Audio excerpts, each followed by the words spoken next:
Now, let's talk about the Nats and what is on its way. Now, when they say there's one vote here, one vote there, Richo, that could mean we're 15 votes behind or we're 10 in front, but we want to make it seem tight.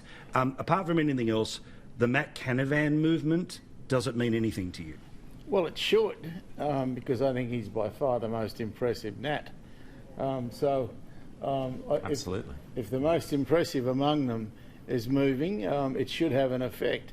I think he's worth powder and shot, that bloke, a lot more than Barnaby. But he's always been a great Barnaby Joyce supporter, and he's showing that loyalty once again. Now, is it a good or a bad thing? Look, whether the Nats have a leader as they have now who's a terrific bloke but who doesn't inspire, or they have a bloke who's not so terrific and who might be able to inspire a bit, I don't know.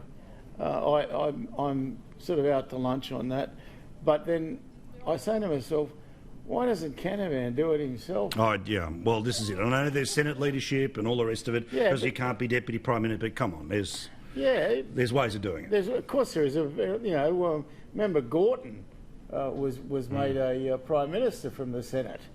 If you want to do it, you can do it. Yeah, correct. And these guys really should, because I think Canavan is worth powder and shot. But it's this thing where, Rowan, okay, the McCormack position, you may have noticed, I didn't bag him in my advocacy for Barnaby Joyce. I just think at this point in time where, you know, the world is ruled by big personalities, and big personalities particularly who can be seen to be fighting for something bigger than themselves, is always going to work, as we see with Trump, Johnson and so many others, right?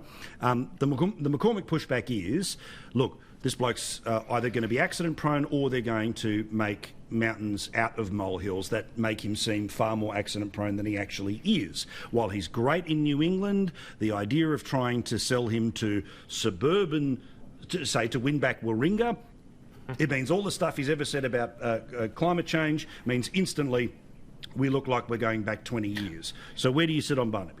Well, earlier this afternoon, Richo will appreciate this because Richo always looks to me for advice on what is going to happen and has been doing that since May 19th last year. Earlier today, I texted a mate and said on WhatsApp, I said, Joyce, Canavan, that's what it's got to be. And then later on, Canavan came out and announced he's supporting Barnaby. The reason I said that is for exactly the same reason Richo and you both think highly of Matt Canavan. He's absolutely star material. Yeah. He should be a Prime Minister of this country one day. He's one of the smartest, greatest conviction politicians. He understands the people of his constituency of Queensland, but he understands rural and regional Australia. He's only 39. He probably feels he's a bit too young. He's always supported, as Richo says, Barnaby Joyce. I think Barnaby Joyce is fantastic. I think if the Nats, every person watching this show who has a Nats representative should be on to that person tonight or first thing tomorrow morning, keep them awake all night and say, please vote for Barnaby Joyce and Matt Canavan as deputy, which would set the Nats up to actually be a proper force for rural and regional Australia, which is what the people in this country are crying out for. We've had the drought was poorly handled in some ways, the bushfires poorly handled in some way, energy, we can talk about that, but with the voice of Barnaby Joyce and Matt Canavan, you would suddenly see it shift in a much stronger and better way for rural and regional Australia. Yeah, but I also mean, Jenna, it's this thing where if they make the change to Joyce, and Joyce takes on a particular sort of rural-focused ministry, he's got to get a win up pretty quickly, right? And I know that I'm jumping a couple of steps ahead of what may or may not happen tomorrow, but the point is that this is a government that has been around in one shape or form for now 3 elections. They've talked about water infrastructure, they've talked about all this, and I actually think that there is this lining up of planets, right, about why Joyce, regardless of whether he's leader tomorrow or not, should be given the water portfolio. The Prime Minister says part of the way to deal with climate change is to build capacity to cope with climate change, i.e., where it rains, you need to catch as much of it as possible and send it to the places where it doesn't rain. That fits right into Barnaby Joyce's let's build a bloody dam. It feels to me like that's how you can force those planets to align, Jenna. I think it's been quite an interesting couple of weeks just watching all of the Nats' reaction to the Bridget McKenzie sort of saga. I found it quite interesting that Barnaby Joyce and Matt Canavan were quite silent on all of that, and I think they're going to make a great duo if all things go in their favour tomorrow. And I wouldn't be surprised if they've sort of teamed up to kind of say, look, I think you'll be the heir apparent in the next election cycle, so let's groom this together.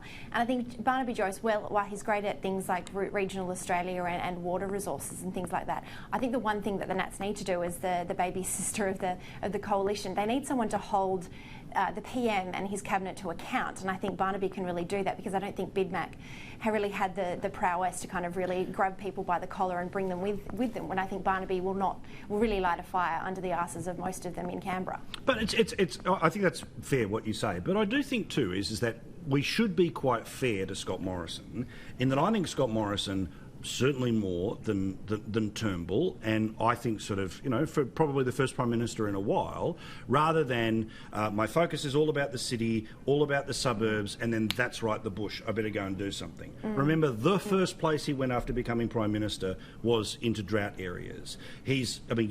Talking privately and publicly with him about how the drought is front of focus, and he's just as aware of that as he is about stopping the boats, or just as aware about that about getting a surplus.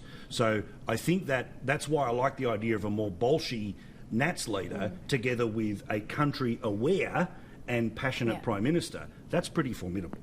Bolshy Nats leader doesn't work for me, I'm sorry. Of course it doesn't, because it's not your team. But you would agree Morrison's pretty good on regional issues. No question. Yeah. Morrison's been a very good Prime Minister. I don't dispute that at all. I would go further. I would say... Well, you wouldn't make it into the Herald's focus group of 17 people. No, but I would actually say, Paul, that where Scott Morrison has been let down is by McCormack on the issues of droughts, 100%. Climate change, 100%. bushfires, etc., etc. When he went off to Hawaii, the cry is from around the world. The cry was from around the world. Where's the Australian leadership? Well, that was McCormack's job as acting Prime Minister. There should have been no vacancy. If Barnaby Joyce had been the leader then, he would have been leaping out in the front and saying, great, Scotty's off in Hawaii, I'm here, I'm your man. And as we all know, emergency services was a state responsibility, but it didn't matter, because as soon as you throw the narrative there, that's the mud that sticks. But to be honest, anyone who's got a busy life understands, right? Your kids haven't seen you since August. We need to go somewhere where no one's going to interrupt you, all right? And the deliberate play of the Canberra Press Gallery to then turn around and invoke that as something, use images. I mean, yeah. Anyway, we can go back over that a million times, but we won't.